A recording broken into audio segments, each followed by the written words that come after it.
Now, the Elkhart County Historical Museum is getting rid of bound editions of their historic newspapers and just giving them away to the public. Yeah, the collection includes old copies of the Elkhart Review and the Millersburg Grit.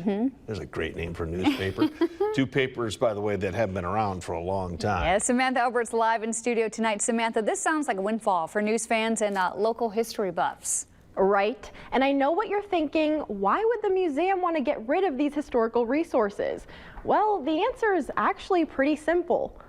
These historic newspapers are falling apart and won't last much longer. Newspapers are made usually from very cheap paper that's not designed to last. It's your daily news, and then you toss it out. But instead of tossing these resources out, they're inviting the public to collect them. There is something, nice about the tactile experience of leafing through a newspaper, or maybe the convenience of having it in your own home.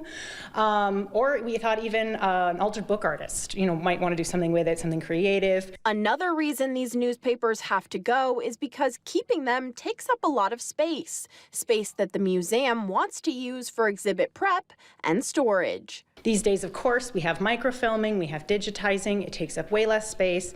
It's a lot more stable, lasts longer. Preserving the contents for much longer than paper ever could. Also gives us an opportunity to kind of educate people about why we don't collect newspapers anymore. A lot of museums don't. And residents say they're grateful to be able to experience the blast from the past. I'm looking for actually a certain period of time when my grandmother's grandfather was a physician in Elkhart. And so he was actually in the paper kind of a lot during that period of time. So I'm hoping to find that. All you have to do to get your hands on some of these historical newspapers is visit the museum during their open hours, 9 a.m. to 5 p.m., Tuesday through Saturday. And the Elkhart County Historical Museum will be allowing the public to pick up these newspapers first come, first serve until April 6th.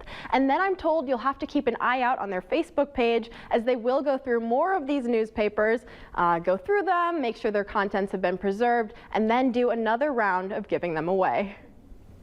All right, Samantha Albert with today's news. Thank you, Samantha.